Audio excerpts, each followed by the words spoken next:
गणेश चतुर्थी काय आहे आणि का भारतात श्रद्धाभावाने साजरी करतात? चला तर मित्रांनो, जाणून घेऊया एका कथेतून.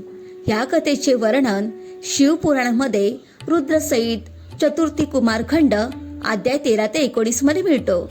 शिवशंकराच्या त्रिशूलाने पार्वती पुत्राचे म्हणजे गणेशाचे शिर कापले गेले तेव्हा पार्वती माता अत्यंत रुखी झाली. तिने क्रोधाने प्रचंड अशा शक्ती उत्पन्न करून सर्वत्र प्रलय मांडायला सांगितला. त्या उत्पन्न झालेल्या अनेक शक्तीने सर्वत्र प्रलय मांडला. देवगण घाबरले. आता काय करायचे? देवीला प्रसन्न करण्यासाठी देवतांनी उत्तर दिशेमधून हत्तीचे शिर आणून शिवपुत्राच्या धड्याला लावले गेले. पार्वती माता आपल्या मुलाला जिवंत बघून खूप खुश झाली. तिने गणेशाचे स्वागत केले. गणेश पुत्राच्या मस्तकाचे चुंबन घेऊन तिने गणेशाला वरदान दिले की तुझ्या आता ह्यावेळी मस्तकावर सिंदूर आहे. प्रत्येक मनुष्याने तुझी पूजा सिंदुराने केली पाहिजे. जो मनुष्य तुझी पूजा चंद, गंध, नैवेद्य, तामण आरती, दान आणि परिक्रमा करेल त्याचे सर्व प्रकारचे विघ्न नष्ट होतील. त्यावेळी पार्वती मातेला प्रसन्न करण्यासाठी ब्रह्मा, विष्णू, महेश यांनी गणेशाला म्हणजे गणपती बाप्पाला सर्वप्रथम घोषित केले, विघ्ननाशक मध्ये तू सर्वप्रथम असणार. तू सर्वांचा पूजनीय आहेस. तू माझ्या गणाचा अध्यक्ष हो.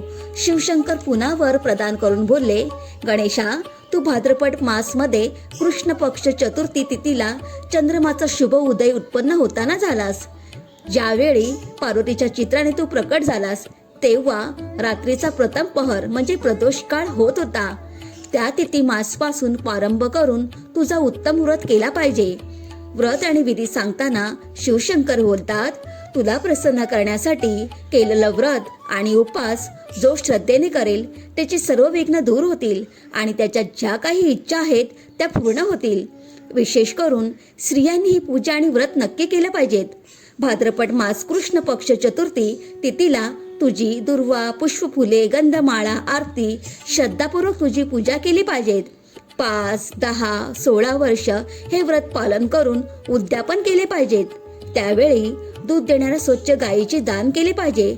हे व्रत करणाऱ्या स्त्री व पुरुषाला सर्व सुखाची प्राप्ती होते. देवता त्याचे सन्मान करतात आणि गोलोकधाम प्राप्ती करतात. महाराष्ट्रात पेशवांनी गणेश उत्सवाला मोठा मान दिला. बोलले जाते की पुण्यामध्ये कसबा गणपती प्रसिद्धीची स्थापना जिजाबाईंनी केली, पण सार्वजनिक गणेश उत्सवाची सुरुवात 1893 मध्ये लोकमान्य बाळ गंगाधर टिळकांनी केली.